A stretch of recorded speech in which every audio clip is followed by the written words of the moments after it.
The views and opinions of the Nissan Nation podcast are strictly that. They are views and opinions of Dave and Danny and its guests. They are not the views and opinions of Nissan Corporate Americas or otherwise, Japan, wherever. So now, a DRB and KGB media presentation, the Nissan Nation podcast. Hit it, Kelly.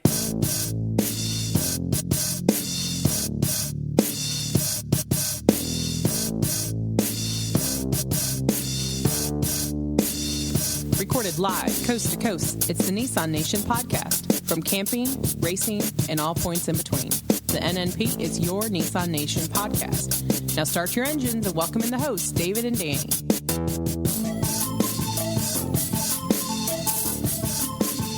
What is going on, Nissan Nation? From all things Nissan here in Middle Tennessee to wherever you're listening to us around the globe, this is your Nissan Nation podcast, and I'm your host, David Boyd. So, let's get business out of the way, guys. You haven't heard from us in a while, and I've kind of felt bad about it, and I've got a bunch of interviews. I think I told you in the last show, maybe 2 months ago, that and we've never missed a month before. Well, I've always put them out for 5 years, put a podcast out for a month, but we've just been kind of distracted, and I kind of wanted to get to that just a little bit and talk to you about a little bit about what's going on. So we have been rebranding the show. Now, this is still the podcast. Obviously, you're listening to us on whatever phone, whatever device you like to listen to us. The podcast is always going to be here, but we've been rebranding the show to Nissan Nation Productions. And why we are doing that, and we'll always be Nissan Nation Podcast, just so you know. You're still going to find me right here, me or Danny. You're still going to find us this way. But since we've been making a big push to YouTube, I really felt like that the podcast, by calling the thing on YouTube the podcast, might be limiting our audience just a little bit. We've, you guys have always came strong with us here on the audio side, and we do appreciate that. And if you have not yet, like and subscribe us on YouTube. It does mean a lot. We're putting out a bunch of good content over there. We released the picture. If you don't know yet, and I don't know how anybody wouldn't know just yet, we released the picture of the 2021 Nissan Frontier potential Nismo model. We did that on YouTube about 2 weeks ago. And so if you want to see that, go over to Nissan Nation Productions and go watch that video. It's pretty fun. But we've really felt like the audio side, not that we consider this a small audience or anything, but we're cars and trucks centric. Now, if we were a murder mystery show like my friends the Killer Queens, if you haven't yet, go watch those ladies or listen to those ladies because they're killing it, and I was happy to have a hand in getting their podcast going.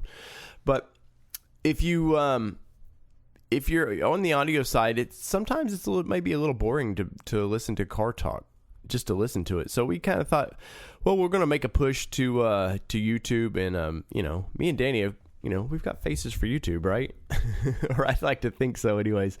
But honestly, with YouTube, there was a lot more potential to actually fund these things and to fund the podcast. For a long time, the podcast is lost a lot of money. And I make no bones about it that, we've done some sponsorship deals every so often, but for the most part, we've done this for 5 years at a major loss. And at some point, you've got to kind of go, I need to follow where the money is. And so that's why we've jumped over to YouTube. And once again, I still want to do long form interviews this way. And if we can bring breaking news, stuff like that, I still want to do it this way with the audio side, but we might start ripping some of it. We do a live Sunday chat, usually 7 p.m. Central. We're talking about moving to 8. But join us for that on Sundays on YouTube. You can ask questions, get live answers. It's fun, and it helps the show. It really does. It by just watch hours and stuff. And when you see those little ads, it does help fund the show. And so we're still gonna. I just wanted to let everybody know we're still gonna do the podcast. They may be a little more sparse. I'm gonna try to get back to my schedule at least one a month, but they might be sparse just a little bit. So bear with us, and please don't unsubscribe to us because you guys help get this train moving, and we greatly appreciate that. So today, let's get to today's show. I did this interview. Oh gosh, I want to say I did this interview in November, maybe, of 2019. So I've held on to a few of these for a while, but I don't know. It may have been sooner than that. Anyways, I've held on to some of these interviews for quite a while, just because, once again, like I said earlier, our focus has changed slightly, but that doesn't mean it's not a great interview. So we are talking today with David from Blindman Overland. David is up in Canada, and he loves winter camping. And in Canada, me in the South here, I can't imagine, like, we get in the teens and we're like, holy crap, this dude's doing it in well in the zero temperatures and or whatever, I guess 32 Celsius or whatever it is up there. Like, and it's killing it, man. And I came across this guy. He had just a killer Instagram page, and I was like, I want to talk to this guy. And that's generally a lot of the interviews that we do. Is it's just, we want to talk to somebody and just learn about them, learn what makes them tick, man. Why did they choose Nissan? And so that's kind of the thing. So without further ado, let's get to Blindman Overland here on the Nissan Nation podcast.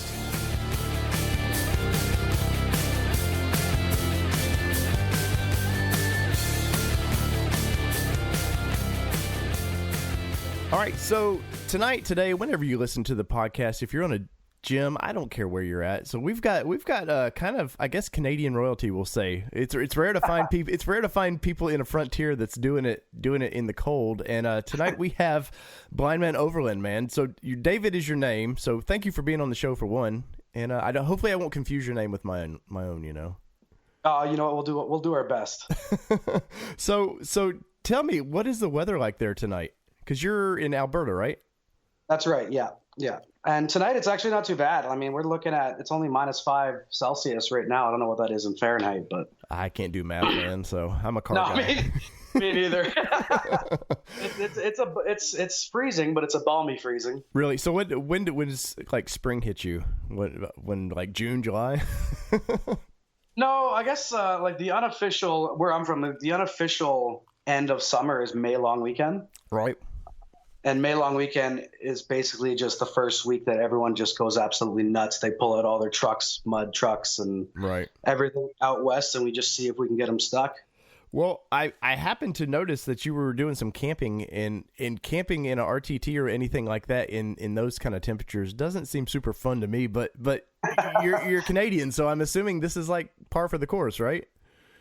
You gotta.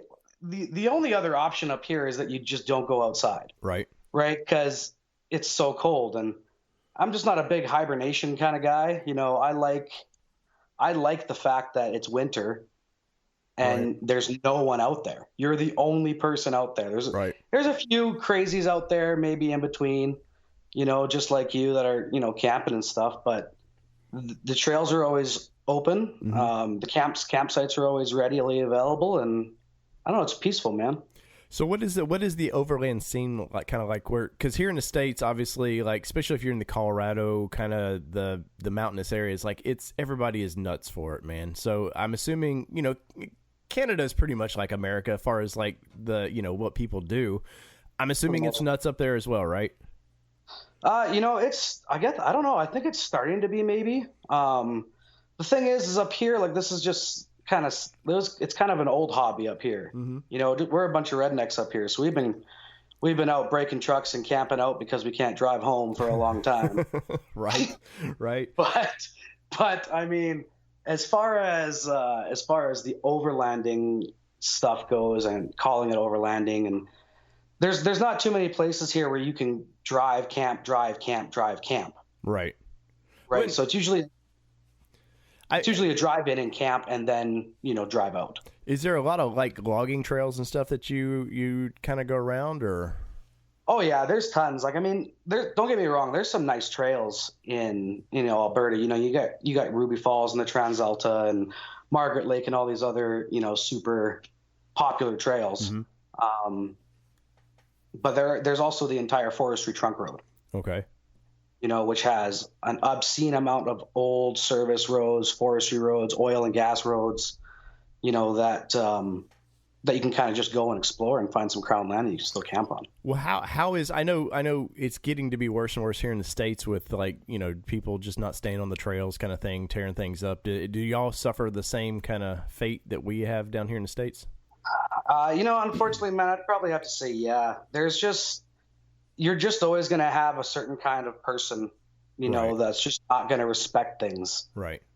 And unfortunately, you don't get to choose what those kinds of persons do as a hobby. Sure. Right. So all you got to do is clean up when you can see it. Do your best to clean up after yourself. Try that waste no 0 degree camping or whatever, and just hope that there's more good people than bad people. Right. Well, and the cool thing with overlanding, and of course the internet helps us, is everybody preaches kind of the, leave it better than you found it kind of thing. And yeah, and of course absolutely. I'm in the South. We have the same silly redneck that's going to go out there and just tear up the land for no goofy reason. But yeah, I am amazed that you do see a lot of people really pack it in, pack it out now. You do. Yeah. And if they're going to be, if we're going to be anal about anything, I don't think that's a bad thing to be anal about. I mean, a lot of people, I would say, think that they have the right, to roam these lands and to explore. But really more than that, it's a privilege, I would say. So leave it better than you found it, and you'll always be able to go back. Well, so this is obviously a Nissan podcast. And so tell me a little bit about what you're driving. So, yeah, I'm driving a 2013 Nissan Frontier, SL 4x4 off-road. Mm-hmm. I've done some mods to it, typical overlanding mods that you think you'd probably see. But I do tend to err on the side, like the DIY side of things. Right. Just because if you can manage costs and still make it work, I think that's important. I don't think you need to go out and spend thousands of dollars, because it's a rabbit hole you can go down in this kind of stuff. And then it turns into a brand name thing, and suddenly your truck's like $50,000 in a truck. There shouldn't be that. Exactly right. And I don't know, I kind of rage against that kind of stuff, I guess, in a way. Right. Well, I'm the cheap guy for this stuff. Like, I'm always scouring for used parts. Let somebody else 100%. Pay retail. Oh yeah, get on that gray market. On that gray market and find some used parts, because that's half my build. Right. No. I've built several Nissans that way, and I'm like, And so you've got a lift, stuff like that on it? Not yet. I think, as far as I can remember, I believe the SL 4x4 had just the slightest body lift compared to the other ones. And I'm actually in the process of putting on a leveling kit tomorrow. Mm-hmm. Nice. So we're just going to do a 2-inch boost for now. Because I've got my eyes and my heart set on a Nistec, that long arm Nistec kit. Mm-hmm. Mm-hmm. Makes me happy in all sorts of ways. So I kind of want to get on that thing eventually. And I'm just going to do a quick boost for now, so I can get some clearance and a bumper, so I can get in and out of the snow when I need to. Right. So are factory size tires right now, or have you jumped up in tire size? Yeah. So I'm running, I have a slight offset on my wheels. Mm-hmm. I think it's probably a +5 or a +10, maybe. Okay. In that area. So I'm running a little wider tires, but same stock dimensions, just a little wider. So you get probably just a hair rubbing. I do, yeah. Full lock 4, it'll rub a little bit. Right.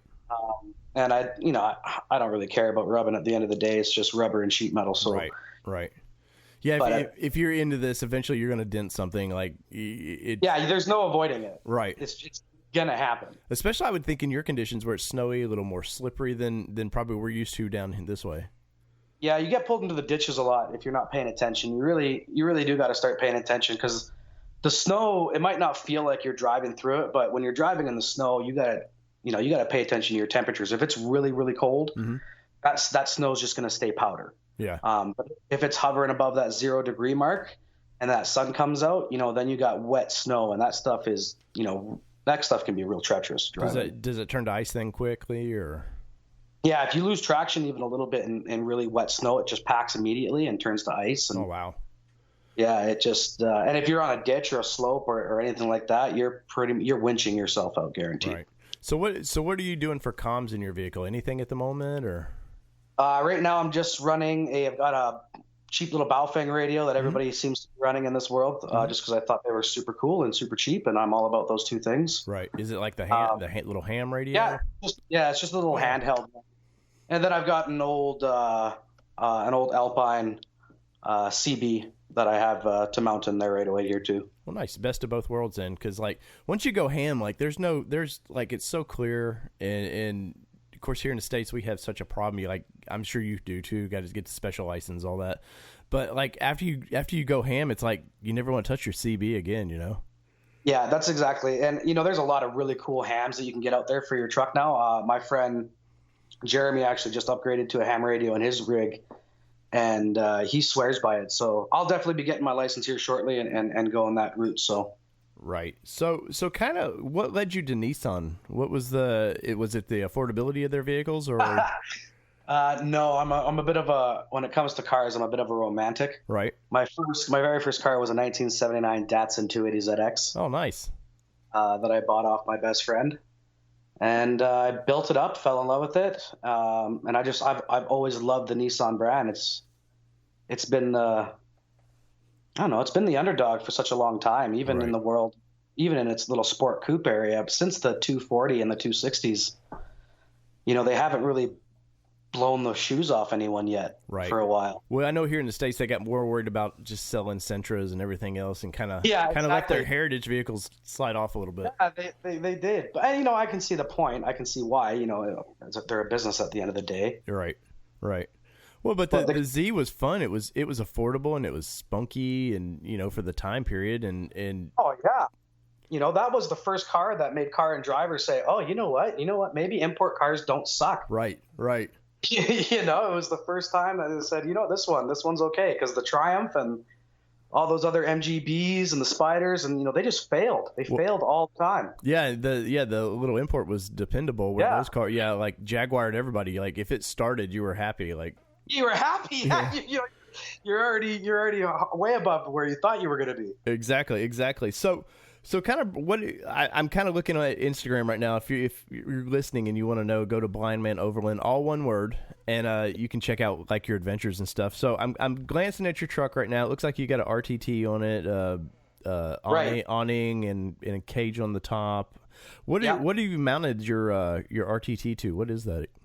So that's it's just a custom rack that I designed and made myself, and for anybody that's listening and wants the dimensions and the plans, I have them. And it's made out of a little bit of aluminum and a little bit of steel, but the most important thing is you don't got to weld a thing. Really? Nice. It's meant to be bolted together 100%, and it's also designed to be used if you have a soft tonneau cover and you want to keep using that tonneau cover. It's mounted in a way that allows you to use the tonneau cover. Well, nice. And it looks like you wisely kept your rooftop tin as low as possible. Yeah, so it's just a half rack, right? So it only goes up half the way. I just don't want anything super, super tall. I like the sleek aerodynamics as much as I can on a Nissan box truck. Sure. Well, there's nothing like putting a big wind deterrent up in the air. Yeah, with a nice little 4-liter gas guzzler V6. I'm going to take my licks where I can get them.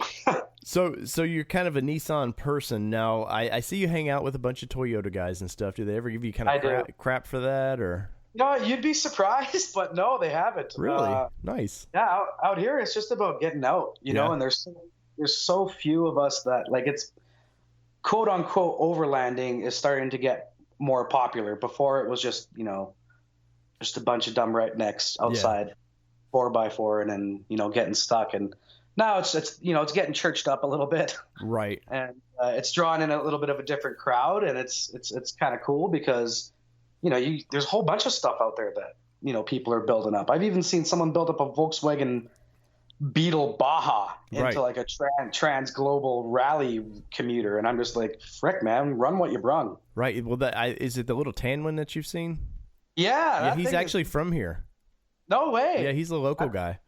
Yeah, that thing is rad. That thing is rad cool. What's really cool is like he goes out to Arizona to the big expo out there, and he'll drive it all the him and his wife just hop in it and go. Like they're not.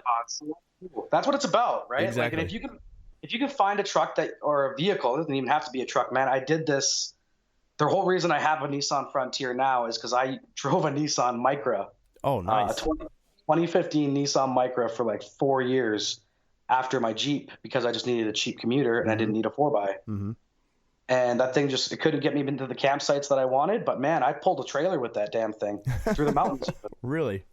Yeah, it's straight up. I pulled a little tiny camper with a Nissan Micra. So anybody that says it can't be done, they are lying. It can be done. Right. Well, that's amazing that you could find one of those. Of course, here in the States, it's like you're never going to find one of those little cars. But you're talking about the little Japanese, the little tiny. Well, you know what? I guess that's right. They might not have been released in America. Right. Yeah. So Nissan released a Nissan Micra. I think it's the MK14 or 13 in 2015 in Canada. And when they launched it, it was the only car that you could buy brand new from a dealership that was under $10,000 new. Oh, wow. And I was paying for a 2013 Nissan Titan SL, and I was not super keen on what I was paying for it. So I was like, let's go the complete opposite direction. Let's get out of the top of the line and jump into this little Nissan Micra. And hey, man, I love that car. That is the best car. Like, it's just car. Well, I've had more fun. I used to have a company vehicle. It was a Geo Metro, and the little hatchback with the little 3-cylinder engine from the late 80s, early 90s. And I think I drove through the woods in that thing. Like, I had so much fun in that little car, and it didn't matter. Like, I just barely got it stuck. No, man, they will take a beating too, and they will just keep going. Right? The bigger you get, the more wear you're going to get. Right? That's just how it works. So the more engine there is to move, the more surface area there is to brake. Right. And with a tiny little car like that, man, it's so simple, and things last a little longer, I guess. Right. Well, and even at that, you didn't pay much for the vehicle. So if you you don't really care where you put it, right? Right. Well, it's amazing that you went from a Titan to something that would fit in the back of the Titan, basically. That's right. I went from a Titan to the Micra to the Frontier. Right. So then you went middle ground. That's right. Yeah, I didn't want despite popular opinion, I'm not a huge fan of the new body style for the Titan. Yeah. Yeah, I've said it many times. The outside didn't sell me on the vehicle. It was the inside. No, it did not. Yeah, absolutely. I loved the old look, and I think they could have just made that more aggressive. Right. And I think if it does actually make a third generation, that they will go back to being more Nissan and stop trying to mimic Ford and Dodge and everybody. Yeah. But it's tough, it's really tough when you're an import person selling a truck. Well, is there the big stigma that like there is here in the States of like the big three Dodge or Ram? Huge. Oh yeah. So Absolutely. that's the only full size. Yeah, there's a lot of people here in Alberta that consider Alberta the Texas of America, right? Of Canada, right? Minus as far as I know, I don't know if I'm going to get in trouble for saying this, but I'm not too sure what the majority political thing is in Texas, who runs what. But in Alberta, we consider ourselves a little bit on the redneckery side of things, right? But so is it a lot of oil stuff that? Yeah, it's a lot of it's a rugged industrial province, right? Okay. We're in the energy sector here, so everybody runs trucks. That's what we do. It's you need a truck to get to work, you need a truck to get home, and Dodge, Chev, and Ford tend to run this part of the country. Right. So how does the Tundra sell okay up there then, or does it even make it there? No, the Tundra sells pretty good here. Lots of farmers like the Tundra. And it's a good truck. There's nothing wrong with the Tundra. It's just pound for pound, I think the Titan's probably just a better pickup as far as a half ton goes for what it offers you. And they both kind of suffer. Like the Tundra hasn't had a major body style change. And I was in Chicago at the auto show, and there was word going around that they were actually going to show the new design, and then Toyota backed out of that real quick. Oh, of course they did. Yeah, remember that? I remember they were preaching the Toyota fans were preaching like, we want a dually. Yeah. And Toyota's like, I don't know what SEMA it was, but they're like, you know what we're going to do? We're going to make a dually, and we're going to make it for SEMA, and we're never going to produce it, and we're just going to say, here's your stupid dually. Okay. Well, that was Nissan. Nissan this past year did that, and what was sad was, so in the middle of it, that's when they pulled the diesel out of it, and here they'd already halfway into designing this dually for SEMA, and you don't ever really see them mention that there was a Cummins engine in that thing, because it was like, whoops, well, we're already spent money on this now, we got to show it. But I'm always amazed that, like, oh, we got to have a dually, we got to have a 3500 and all this, and you're like, that's not their market, man. They want to sell to just truck people. They don't. Yeah, let Ram and all them have them big auto sales. Yeah, let them run the big boys. I mean, don't like I've run full size diesels for the majority of my working career as a work truck, and they're great trucks, but they are lumber wagons, man. Like unless you're pulling full pop for a fully loaded diesel, at which point you're into the $120,000. Right. You can buy a pretty nice quarter ton and do some serious upgrading to it, and still not even come close to that price tag. Oh yeah. And of course you guys pay the hefty fee versus kind of what we do, I think, with the difference in the dollar versus absolutely the exchange rate. Yeah, plus everything. Like the one thing that I'm finding for the Frontier is, and I kind of knew this going into the build for this rig, it's that I knew I was going to be spending more time sourcing parts and spending more money on those parts, simply because of supply and demand. There's nobody that makes intricate, strange, the Frontier isn't the truck you usually do for this, right? It's not the truck. So, and, thankfully now, I don't know if it's just because more people are using them or more people are just on Instagram, but I am seeing tons and tons and tons and tons of Frontiers and, that are getting built up. The Xterra has always obviously been a popular choice. Sure. Right. But the Frontier kind of fell a little behind the Xterra, and I'm not too sure why. I think a lot of people want an SUV for kind of off-roading, it seems like. I don't know if that goes back to the hard body days with Nissan of, it was kind of Yeah. I suppose Nissan was with the hard body trucks. They were more desert runners kind of stuff. You never really saw built up 4-wheel drives. But that's true. But even with Chevrolet and everybody, like if you think of the old Blazers, they were always, the little 2-doors or the little 4-door, and you didn't really see the trucks as much built up. Yeah. But and it is like it's a shifting deal now where, like of course for Nissan, they're not really building anything SUV worthy right now for off-roading. So, and the Frontiers, it's, you're saving probably $5,000 to $6,000 versus any other vehicle now. So if you want a dependable off-road vehicle, so. Yeah, and that's kind of what it came to. I didn't buy my Frontier from a Nissan dealership, but I bought it as it was sitting right beside a 2013 Tacoma with like a 4-inch and a supercharger. And my truck's actually an American truck, so it's in miles per hour, whereas in Canada we're in kilometers. But when I knew that thing was going to sit on the lot because of that. Really? Because. Well, it's just people don't want their speedometer in miles per hour. They want it in kilometers per hour. Okay. Right? Pretty just a comfort thing. And I was like, well, I don't care. Right. Yeah, because eventually the small lettering does say kilometers. So yeah, like you could just look at the small lettering and send it. And the Frontier, I paid a heck of a deal for it. I only paid $13,000 for it, and the Tacoma was like $37,000. Oh, wow. And I was like, this is a no-brainer, guys. I want this one. Well, I like Toyota vehicles, don't get me wrong, but the weird brand loyalty, or like they're so dependable. Like the Frontier has really they had the radiator issue on the early models. Other than that, it's been really bulletproof vehicle. Yeah, and, you know what? It's just it's totally it's the underdog in every way, but I love it, and I can't wait to see what the 21s. I'm assuming they're going to come out looking very similar to the Naveras. No, eh?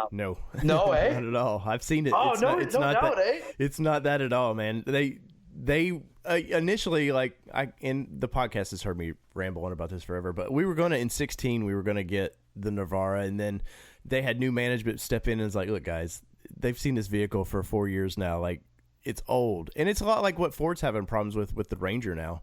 Ranger sales are okay, but they're not where Ford thought they would be. So Ford's rushing to redesign that vehicle because it's always what you see in Australia. You're always like the Nissan Patrols. Of course, you guys get Patrols or did get Patrols.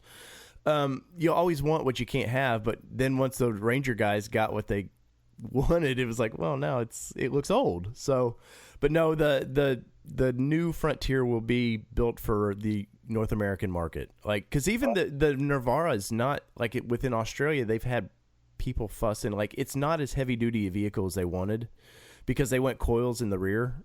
and it wasn't really made to tow much, or the payload was kind of weak. So the idea of bringing that to the States just wasn't going to work. Mm-hmm. But no, that's good to know though, because I was hoping that they would have actually put the work in to do a proper redesign. So right. Well, stoked. Honestly, it was supposed to debut at Chicago, and then last minute they're kind of doing some final tweaks. And for Nissan right now, of course, everybody knows the kind of bad rep they have with the former leadership, like escaping Japan and all this stuff. Like, it's really damaged the company's rep. So they know this truck has to be a home run. So, like, they're doing everything they can to make it a home run. Of course, at Chicago, they did release a new drivetrain for it. So you get to see the little 3.8-liter V6 with 310 horsepower, which I'm really excited to drive because, like, you have the little 261, which is nice. Don't get me wrong. Back in the day, that was a lot of horsepower for that truck. But now it's kind of underpowered. Oh, it is. Well, and it's definitely, like, for some reason, I don't know why, but my truck doesn't have a locker. It doesn't have the e-locker in it. And, man, like, going from like the last Nissan product that I had, the Titan, mm-hmm. man, when that thing was locked in 4, it would blow your mind. Yeah. Like just what it could do. Mm-hmm. And I was kind of hoping for that same surprising oomph. Right. The Frontier just doesn't have it without doing some gearing, and some basic upgrades. Well, I think the major problem with the Frontier is the transfer case. It's made for kind of soccer mommy, going through the snow. It's going to get you home, but as far as it's not geared properly to like do some serious off-roading, like especially once you put bigger tires on it and stuff, it just it just flunks. But so obviously you got a rooftop tent on there. I'm assuming you're pretty outfitted because I've looked through your Instagram and like it looks like a fridge in there, and you're pretty ready to go, right? Yeah. I've been collecting camp gear for a long time. So I've got the rooftop tent. I got the Smittybilt rooftop tent. I got a 23-0 awning. And then I've got a secondary awning on the other side of the truck. I've got the roof basket. I've got a drawer system in the back that I've built. And then my fridge system is really not really even a fridge. It's just a Coleman chiller. Right. Yeah, but where you're at, you probably in the winter don't need much. That's exactly my argument is, I'm looking, I really wouldn't mind a Dometic fridge. I just don't know if I can justify it because I would only be using it 4 months out of the year. Right. Well, even in summer, it's not like you guys, I mean, I know it gets hot up there, but it's not like it's blazing hot, is it? We can get pretty hot. I think we can get up to those high 30s, mm-hmm. High 30 Celsius. So to the point where you can cook an egg on the sidewalk. Okay. Because I know like Alaska definitely will get, in the 70s, 80 degrees. Yeah. However the conversion is like you. Yeah, 70. Yeah. We get basically, it's really dry temperatures here. So like we get probably, oh man, what's the hottest place I've ever been? Arizona. Right. So Arizona in like either the very early of their summer mm-hmm. would be as hot as it's ever going to get here. Okay. Yeah, no, right? Arizona in August, you don't want to be there, man. No, for sure you don't. I literally, we rode out there 2 years ago to pick up a Frontier, and you could feel the moisture leaving your arm. Like, I just had it hanging out the window. Like, you literally could feel it. I was like, no. Yeah, no, I want to go home. This isn't fun. Yeah, I'm used to humidity, and they don't have that there, so. Yeah, well, I don't know who it was. I was just watching it. Who was I watching? I think I was watching Trail Recon just today.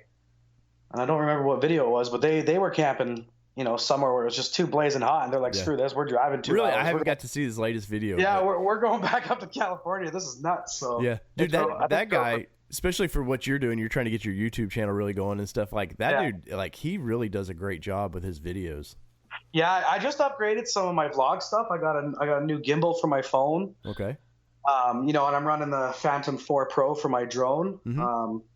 It's just really fun, man. It's a really cool creative outlet for me. So, I don't really care at what rate it grows. Well, let's kind of take it from the beginning. So obviously you're camping, you're using your vehicle, and not that it's trendy or anything, because obviously we have a YouTube channel, but it is like you were saying, it's a creative outlet to kind of like the audio side of what we do is fun, and I like doing these interviews because I can get into depth, but like the video side, like to show people adventures is really fun. So what kind of brought you to that? I guess I always wanted to be a photographer. Mm-hmm. It's always been the secret passion that I've had, and I've always been kind of going after it. And I've always been an outdoorsy person. I've been backpacking since I was in junior high, and this was a really easy segue for me. It just made sense I already had all the camping gear, and I already had a 4x4. So, right. And I'm a car guy. So half the fun is souping up your car. Right. Exactly. And I get to soup it up with camping gear. And I know that sounds super nerdy, but it's super fun. Yeah, but once you modify something, you can't not modify a vehicle. It's a drug, man. It's a drug. Like my Titan out in my driveway, man, we leased it for the full reason of I knew if I didn't, it would be jacked up. I would do all this stuff. Yeah, exactly. You're just gonna end up modding it. Right. So I purposely leased the vehicle so I wouldn't touch that one because I have like two others. It's like I don't need another one to sink money into. Exactly. No, and and it can happen, man. It doesn't take long. You get one, and then all of a sudden, you're cruising that gray market, and there's a really cool 2001 Xterra for sale right now online that I am biting my leathers not to go out and buy because it's such a perfect platform. But I can't. I've downsized recently. I'm renting a smaller place. I don't have as much room. So right. But so obviously you said you got your drone, your little bit of video equipment, and is it because I see in your Instagram you have like really good pictures, like where you're camping out in the mountains and stuff, and it's really well done. And you can tell there's thought put into it where it's not just like the typical Instagrammer is just like snapping a quick picture and I'm the typical Instagrammer. I'm going to put my face in it somewhere and just be silly. And, but your pictures are well thought out. So it's definitely like, I can see the creative side for YouTube now for you and of course the drone and everything. And editing like is my worst nightmare too. It's like, I seen you post something the other day up about like you're editing something and, yeah, I think the editing can be fun, but same here, man. I put effort into my editing because I just don't want to put out a crappy product. Right. I guess the Rocky Mountains are majestic AF. Mm-hmm. You got to do them justice, and you got to show it off, and it's really cool.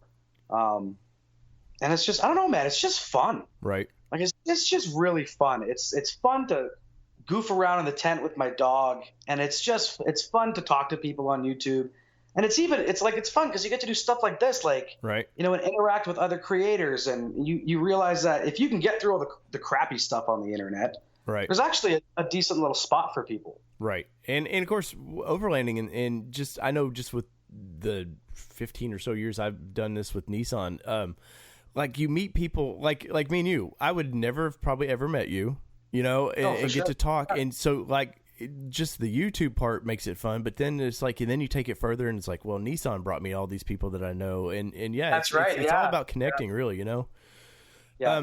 So kind of what I see you're still kind of new in the YouTube thing. Kind of what's your plans for it? I'm just going to keep posting videos whenever I go out. I'm going to keep posting adventure videos. I know a lot of guys, they do like the gear reviews and all that stuff. And if I end up having people ask for those things, I might do them. Right. But I'm kind of going to stick more to the cinematic side of things, and just make some fun adventure videos. And then my Instagram is kind of going to be the inside look of Blindman. So you'll see what I'm building, what I'm working on, on a kind of like a day-to-day thing. Sure. I do a lot of work with Mission Overland out here in Lacombe, Alberta. So you'll see, me screwing around with those guys and having fun and building cool stuff. And yeah, it's just kind of going to be that. And hopefully, I guess long term is I've got a few ideas in my head that I'm bouncing around for gear that no one's invented yet that I thought should be. Oh, nice. So, in a perfect world, I'd like to see what kind of things I can create in that kind of world, and see what kind of products I can create that'll make, life a little easier for people that like to camp. Sure. So what are some of your bucket list trips? Obviously, you're kind of within the Rocky area, so you're kind of in the mecca of everything anyways. Is there any places that out there that you're like, man, I really want to go see this one day? You know what? I have not been down anywhere wheeling in the States, except for Alaska. Sure. But that's about it. I haven't been down the States at all. So I would love to do like a whole Western circuit. Mm-hmm. I really would. I'd love to head down to the coast, in California, and come all the way up through the Midwest. And there's some super cool ancient history down there. Like, you guys got some ancient cities down there, and right. a lot of cool culture that I'd like to go down and check out. Oh yeah, you get to like Utah and stuff, and it's like, the old abandoned silver mines or whatever. And of course, we were in Colorado, I think 3 years ago, and did Black Bear Trail and all that. And it's neat because those are all, the only reason they're trails is because there's old mines there. Yeah, it's just like our old logging roads, right? It's the kind of the same idea. Mm-hmm. But I would love to get down to the States and go down to Moab and Joshua Tree area and do some of those trails. Like, I would like my truck eventually to be to the point where it can do like the Rubicon Trail. Mm-hmm. And go down there and do that. I think that would be like a high bucket list for me, is probably the Rubicon Trail. Right. Well, honestly, if you've paid any attention to the Rogue Overland guys, man, I mean, they've done the Rubicon twice, and of course now they're on. I think most of their trucks are on 35s, but I was amazed some of the stuff they got through, and a little rock rash, but nothing like you would think, just beat the shit out of your truck kind of thing. But I like those guys, man. They got a really strong. I love their YouTube. Yeah, their YouTube channel. Great. Yeah, Nick and Alex and all those guys are super chill guys to hang out with too. And if you ever get if you want to go on a trip that's super organized and you don't have to organize it, hook up with those guys. That'd be ideal, right? Because they by the minute. I've never been with they're not like hardcore anal about we got to leave right now. If we don't leave right now, we're gonna. But they have a trip planned, and it's super super nice to go with those guys. That'd be fun. I would like that, I think. So kind of as we're winding down, what is some of the next things for your vehicle? Like I said, so right now I am working on getting a little bit of a boost in there, which is going to let me run 33. So I'll get maybe an inch out of those tires, going up in tire size there. Right. So those skid plates and then a locker. Those are my main things that I need right now, and I have sourced some of those things out. I'm going to be getting my front bumper from, I think, Coastal Offroad in BC. Because they make just the gnarliest front bumper, I think. I don't mean to plug them. No, it's fine. And that way you don't have to pay the import tax either. Yeah, that's right. I don't got to pay import tax and duty on an A or a B coming from the States. So right, which is a night. Like I have a friend in Saskatchewan, and like for her it's like a nightmare. If she wants anything, she's just like. Luckily, she has an address. She has a family address in the Dakotas that she can have something shipped to. Like, I know Desert Runner Off-Road on Instagram. I tried to get in a bumper out of his way too, but man, the shipping alone would have cost just a fortune. Yeah, so yeah. It didn't even make much sense. But yeah, so that's going to be the next. It's all body mods for now, just because right now it's just about protection. Like I'm wheeling. I usually go out by myself because I don't know a ton of people in my direct area that go often. But meeting with some other groups on Facebook, it's easy to find guys. But yeah, that's kind of what I'm working on my truck now. Well, what tires are you thinking about putting on that thing? You know what? I think I'm going to stick with the all-terrains, and I'll probably go with KO2s. Yeah. But those new KO3s sure do look pretty cool. Oh, the MT things they have now. Yeah. Well, I might try those. I've never tried a Toyo tire before. I kind of like to stick with my BF Goodrich. I'm a BF Goodrich snob. I never hide from it. Yeah. They're just a good tire. Michelin's like the best road tire, and they're owned by Michelin, so it's like they probably make the best off-road tire. So that's where my logic is, man. That's exactly where my logic is. It's I run Michelin's for winter tires. Yeah. And you know what? It's just a good tire, right? And no offense to anybody that likes another brand, because like at the end of the day, I think they're relatively traction is sure. Traction. That's true, and it's gonna be completely dependent on where you're wheeling too. Like if you're wheeling down in the sand, I honestly wouldn't even know what kind of tire because I've never had to do that. Here it's muskeg, right? It's skaggy, clayey mud and snow and dirt, so. A lot of guys up here, they run mud terrains year round. Yeah, yeah. The only bummer about mud terrains is it's a soft compound, so you just run through them quick. Oh, you wear them out in a year. Yeah. If you're doing any sort of highway driving, they're gone, and they're loud too. Right, and I'm cheap. Obviously I Jet told you Harris, yeah.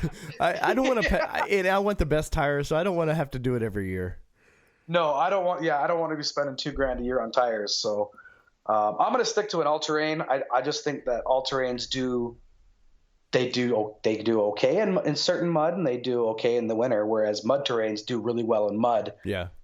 And poorly everywhere else. Yeah, don't get ice, because I had some KM2s on my last Xterra, and it was like we're known for ice. Like, we don't get snow, we get ice here. And it was like, forget it. Like, these are like, I might as well just. Yeah, it's horrible. Yeah, no, don't do it unless you're gonna like spend the next 4 hours per tire after just siping extra grooves in there for right. And which is just gonna wear your tires out even faster. Yeah, don't do it. I'm just gonna stick to a nice all-terrain and pick my lines and pick a better line and just be a better driver. Nice. Well, so tell everybody where they can find you and what's the best way to find you. Yeah, for sure. So you can find me on YouTube. Just look up Blindman Overland. Mm-hmm. It's really easy to find. I'll be the first one that pops up there. And then same name on Instagram and Facebook. It's just Blindman Overland. Okay. And if anybody wants to reach out to you, Facebook probably the best way, or? Yeah, send me a DM on Facebook. You can also DM me on Instagram. I don't mind if you guys slide into those DMs. I'm not a picky person. I'll chat with you. Nice. Well, so leave us with this. So you've done overlanding. What's your final tip for anybody looking to get into overlanding? What would you suggest the first thing they should do? Just go camping. Just go camping. Right. Just, if you don't own anything, go to Walmart with $100, right, and come out with a sleeping bag, a tent, and a chair, and put the rest of the money in your gas tank, and figure out, just go. Right. Just figure it out. You don't need all this crap. Right. It doesn't have to be the high dollar stuff. No, it doesn't. And, cowboys did just fine without tents. They just had a bedroll. Exactly. Just sleep under the stars, and you're just going to have to get over the fact that something can kill you and eat you. Well, we don't have that exactly here. We don't have the wolf problem and everything that you probably do. I guess. Yeah, we got wolves, bears, and big cats up here. So. Right. So I imagine getting off the ground. Yeah, getting off the ground in Canada might be a little more important than it is here. Let me tell you something. It's a nice peace of mind. I'll give you that. Right. Well, do you hear you go camping a lot? It seems like. So I'm assuming you do hear wildlife around you and. Oh yeah, and you'll wake up and you'll see paw prints around your camp, and you'll get all that. Yeah. Bears don't really bother you too much in the wintertime because they're sleeping. Right. Well, I was amazed when I was in Jackson Hole, Wyoming, which it's pretty close to the Canadian border. Yep. There's literally downtown. You can go. They have a nature preserve downtown, and it was amazing. We were looking at sheep, mountain goats, and sheep. Yeah. And there was coyotes watching them. And then literally you seen the wolf watching the coyote, because it was he rules the roost in the winter. So it was neat to see nature just all waiting for an opportunity. Oh yeah. And that's the thing with being out there, right? That's the thing with being with going out there, and I don't know, it just gets you back in touch with nature. Yeah. Sometimes you got to leave technology behind and just kind of. You really, and that's why I feel like sometimes I'll go out on a trip and I won't record anything. I'll just go, this one's for me. Go away. I just want to cook meat on a fire and drink beer. Exactly. So, but yeah, it's just a good time. So my advice is just take what you got and go sleep under the stars and see what happens.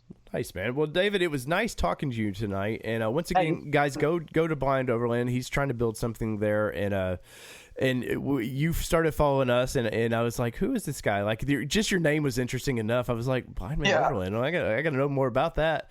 And but it was really nice talking to you tonight. And hopefully you can get down in the States and have some ventures this way.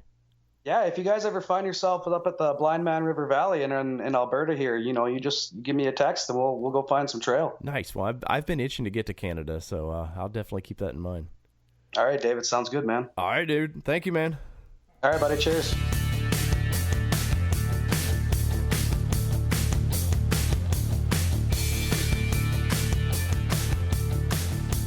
There you have it. Hopefully you enjoyed that, and it's a little long interview, but it was quite fun. Anytime that, like I said, once me and Danny get to talk to just people we want to talk to and interview, We have a blast.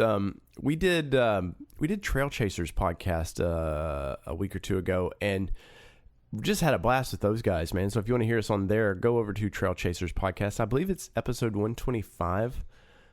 Check it out, man. Those guys were really awesome to deal with, and we kind of had a blast. And I think the podcast went on a little longer than they wanted to, but anyways.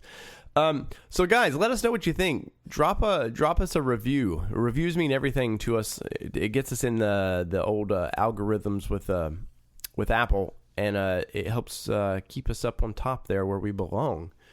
So once again, guys, if you haven't yet, we've got it on YouTube. Go. A lot of these podcasts head right to YouTube as well. So go over to YouTube, hit subscribe if you haven't yet. You're going to see a lot of cool content. Once again, we broke the 2021 Nissan Frontier. The potential Nismo is up there live. You can see that. I threw a picture of it on Instagram as well. It was picked up nationally. We were on a bunch of TFL. Oh gosh, all the big YouTube car people had picked us up, and I appreciate them for linking us, because that is very important to get links back. And I think we jumped 200 or more subscribers in a day, something like that. So means a lot. And so from all things Nissan here in Middle Tennessee to wherever you're listening to us around the globe, this has been your Nissan Nation podcast, and I'm your host, David Boyd, and we are out. Peace, everybody. Love y'all.